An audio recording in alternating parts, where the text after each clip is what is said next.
Ok, donc bienvenue dans ce tuto pour l'explication d'un montage vidéo avec le logiciel Vidéopad.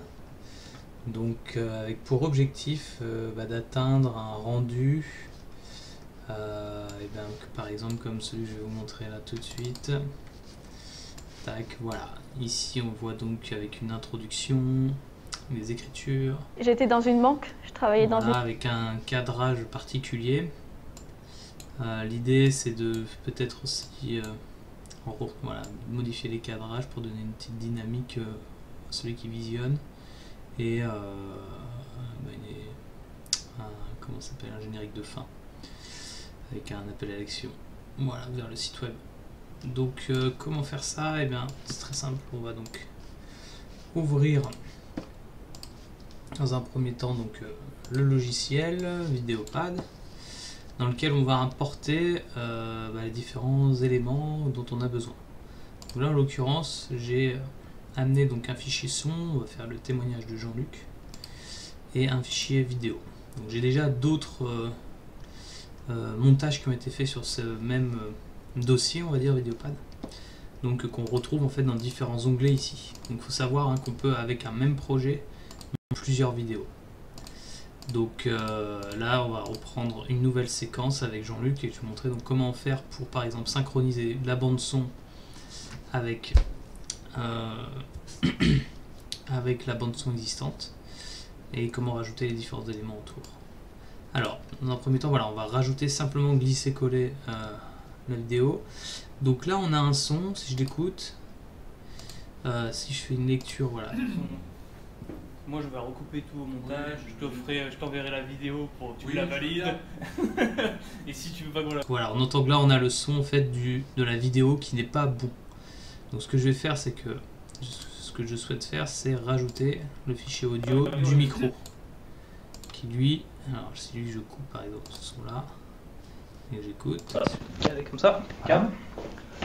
Voilà, on entend que le son est bien différent, donc l'objectif c'est vraiment de le caler. Donc pour le caler, normalement, il y a, voilà, on voit que déjà la piste son est... Donc on doit avoir, à un moment donné, un petit clac. J'ai dû faire un clac avec les mains. Donc on va le repérer en fait sur la bande son simplement, quoi. Donc là on peut augmenter les pistes, agrandir les pistes. Dire 3 passés professionnels, j'ai un passé en tant que commercial et chef des ventes. Et j'ai, on va dire, 3 passés professionnels.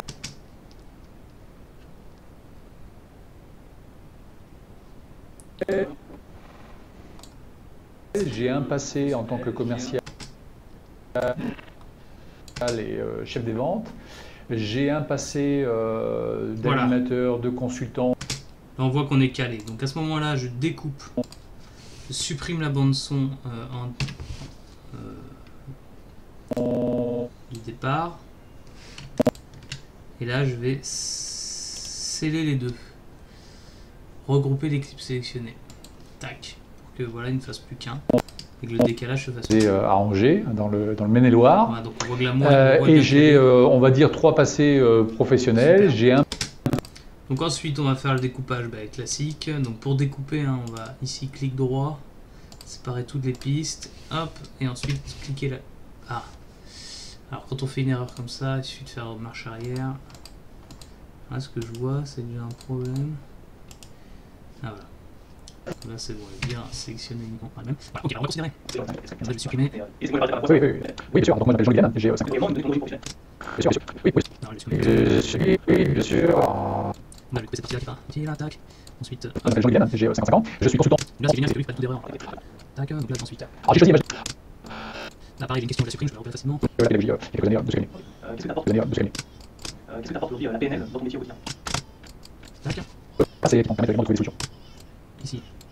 Pareil, on va supprimer ça, tu En vas 3 mots, ton expérience de la pédagogie à travers la formation PNL. En 3 mots.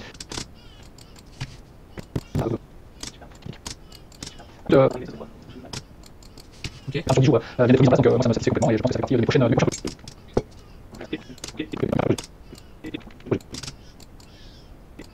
Merci. Super.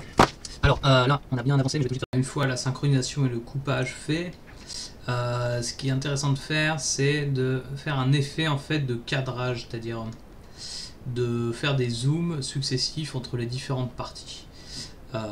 Par exemple, comment on fonctionne, donc on va utiliser en fait le petit logo, la FX, qui est les deux lettres qui résument le nom de effets spéciaux. Donc pour ça, on va donc faire ajouter un effet et sélectionner l'effet échelle. Donc l'effet échelle, donc qui va être uniquement appliqué à cette image là.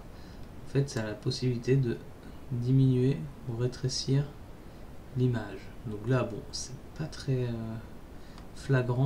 Alors non, on va passer par un autre effet. Il y a des effets qui sont similaires. L'effet zoom, qui est plus simple. Alors là, pour avoir un effet zoom réussi, il faut ici sélectionner la restriction. C'est-à-dire que quand on va modifier la taille de l'écran, que ça reste dans un format 16/9 et en cliquant le maintien AR. Alors vous allez voir l'effet que ça fait. Donc tac, c'est-à-dire que ça va garder le même format de cadre et donc permettre en fait voilà d'avoir toujours le même cadre et de pas déformer en fait l'image finale. Donc là voilà, on a un zoom qui est intéressant et donc après on va faire comme ça successivement des zooms avant, arrière qui permettent en fait de donner moins de lassitude en fait au celui qui va visionner. Donc qui va donner un peu une dynamique à la vidéo. L'idéal serait évidemment d'avoir deux comment ça s'appelle, deux plans de caméra. Je vais y arriver. Et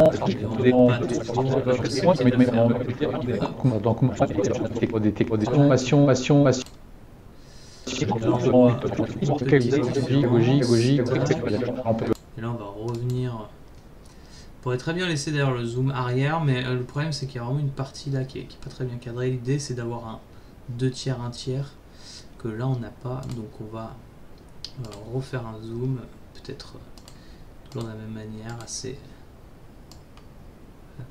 plus profond. Voilà, très bien. Un dernier, on va dézoomer. Hop, toujours le modèle, tac. Je vais revenir un petit peu plus large pour avoir encore ce sentiment là de dynamique. Et enfin un dernier, hop, toujours bien mettre ça. Hop, on prend la droite, tac. Revenir sur un zoom vraiment plus complet, tac. Voilà, une fois que ça c'est fait, ce que je propose c'est de faire des transitions entre les deux. De commerciaux, sur des techniques de négociation et des techniques de vente. Alors j'ai choisi MHD parce qu'en fait j'ai eu... Alors ce qui est pas mal c'est que déjà l'effet de dézoom en fait génère une transition par elle-même. Donc soit on le laisse comme ça, soit on a la possibilité en cliquant sur cette espèce de petite flèche là qui est le truc de transition, on va te faire par exemple une transition en fondu. Donc si on zoome au niveau de la transition, on va pouvoir avoir une transition plus ou moins longue. Alors, négociation et des techniques de vente. Alors j'ai choisi MHD voilà, parce qu'en fait j'ai eu une expérience. Je vais quand même l'appliquer sur cette vidéo. Je vais l'appliquer ici encore. Je vais élargir donc son champ. Voilà. Tac, je vais le faire à chaque fois. Fond blanc. Paume. Élargir. Hop, voilà. Et enfin ici. Tac. Et voilà. Donc de cette façon, on a déjà une vidéo qui commence à avoir une dynamique différente. Maintenant, prochaine étape, ça va être de rajouter les images d'intro. Donc c'est très simple pour ça. Alors on va utiliser deux systèmes. On va d'abord rajouter un clip vide. En fait, le clip vide va pouvoir nous permettre de faire un fond. Un fond blanc. Sinon il est noir d'entrée. Donc d'avoir un fond blanc qui donne, pour moi en tout cas, c'est un choix délibéré, mais un sentiment de pureté. Donc voilà, c'est un choix qu'on fait ici. Donc ensuite on va rajouter donc les logos, qu'il suffit de rajouter directement glisser-coller dans le logiciel Videopad.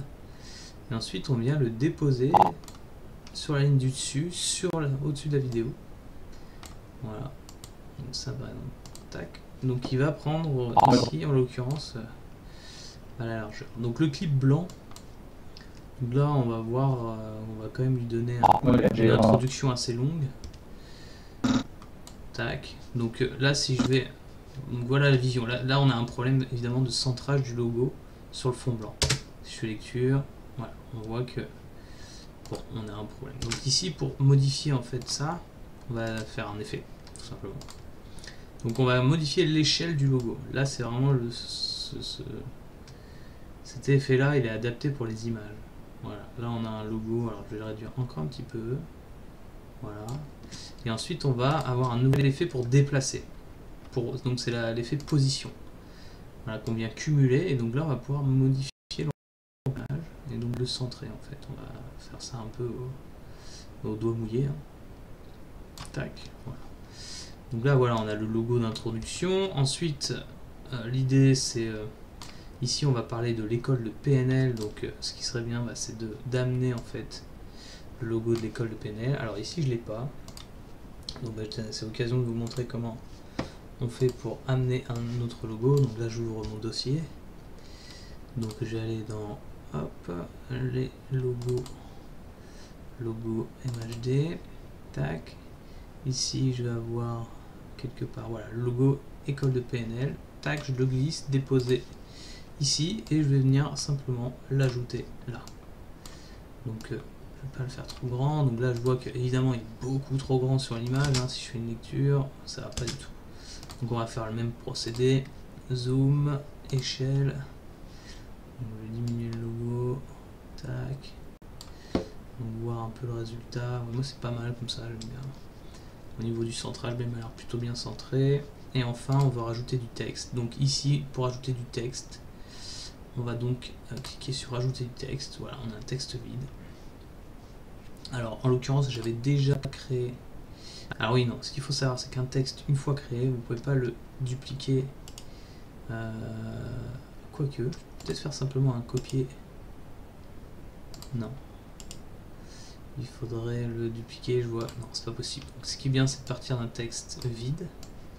Voilà, qui a déjà été posé, donc il est inséré automatiquement. Et là, donc comment on fait pour modifier le texte? C'est très simple.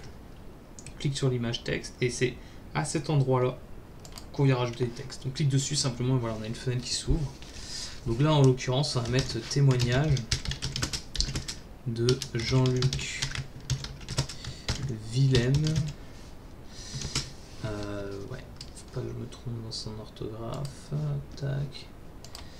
Hop. Je vérifie ça rapidement. Témoignage. Tac.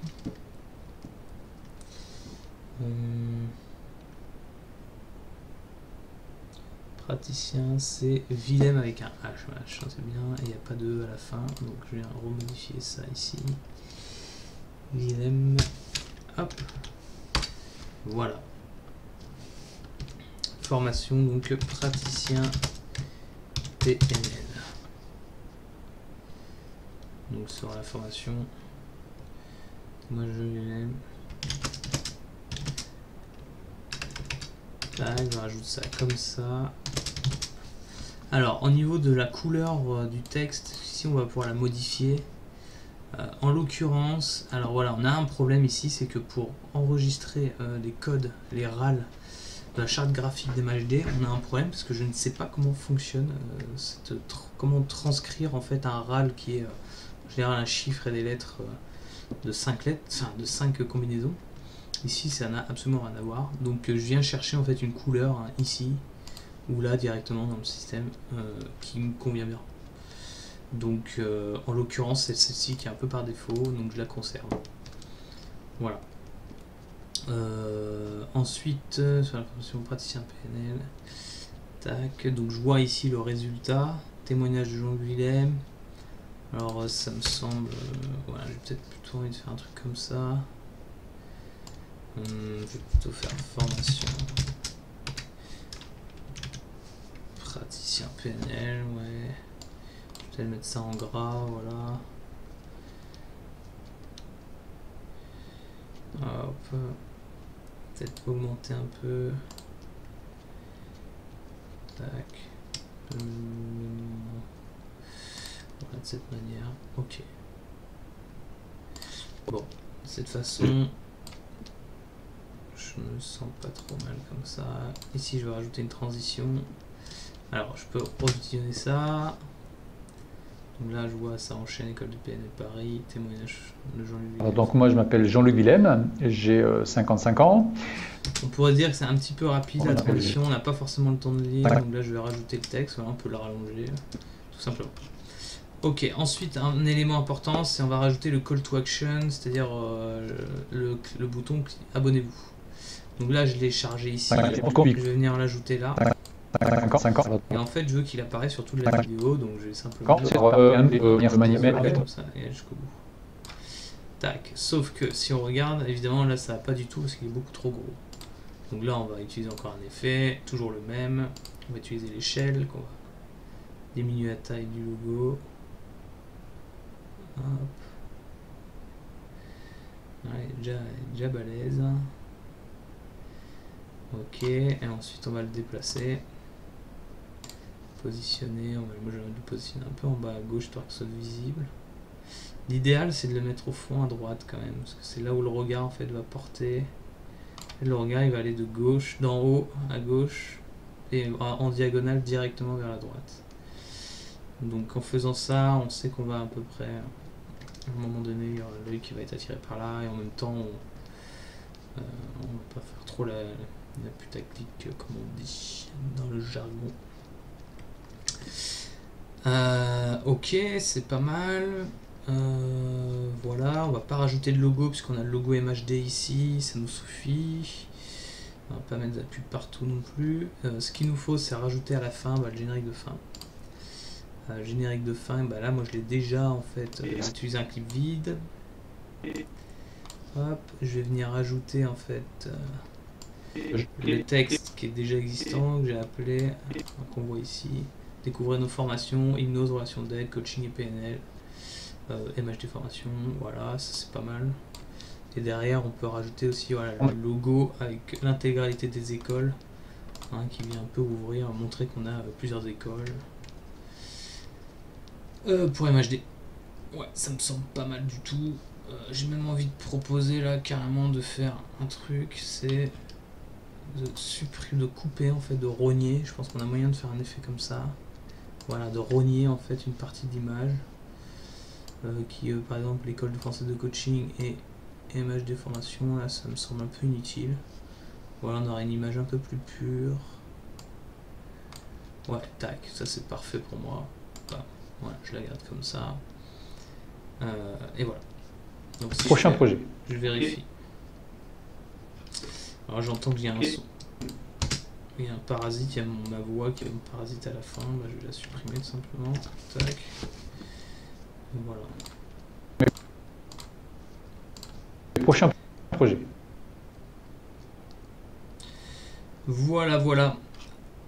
Alors ensuite, comment on fait? On va exporter la vidéo. Donc simplement, donc là pour cette séquence, je vais la renommer pour que le fichier apparaisse avec ce nom-là. Je vais mettre témoignage praticien PNL Jean-Luc Willem. Tac, renommer, ça c'est fait. Et ensuite je vais faire donc exporter. Donc fichier vidéo. Là je vais sélectionner là où je veux l'exporter. Donc en l'occurrence je vais l'exporter sur mon drive. Donc je vais choisir mon fichier. Vidéo. Non, c'est pas ça, c'est dans le marketing. Tac. Vidéo, témoignage. Et là je vais appeler ça témoignage.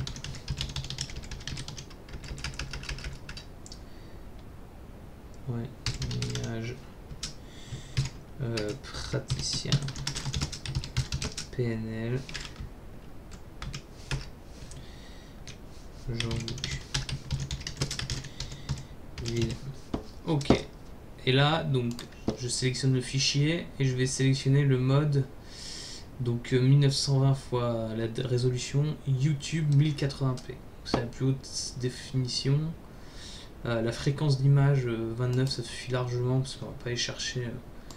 Mais on va avoir une petite vidéo qui ne cherche pas une grande résolution et avoir une netteté entre chaque image, parce que ça c'est le nombre d'images par seconde. Et voilà, donc c'est des trucs que de toute façon l'œil ne verra pas, mais donc on va partir là-dessus. Et voilà, et l'exportation se lance, et donc on va... Donc souvent voilà, le système il va être saturé, parce qu'en termes de ressources, là on tue le carte mémoire. Là juste pour montrer, hein, mais si je fais... si je vous montre là les ressources qui sont utilisées par le PC, au moment de l'exportation, le processeur qui est quand même un gros processeur sur ce... est utilisé à 93% par l'exportation. Donc à ce moment-là, on ne peut plus toucher à sa machine, il faut le savoir. La mémoire vive, elle est complètement saturée. Bon, après le disque qui est un SSD, là, il prend un peu, pas tant que ça finalement. Il est plus sollicité par Google Chrome après. Ouais.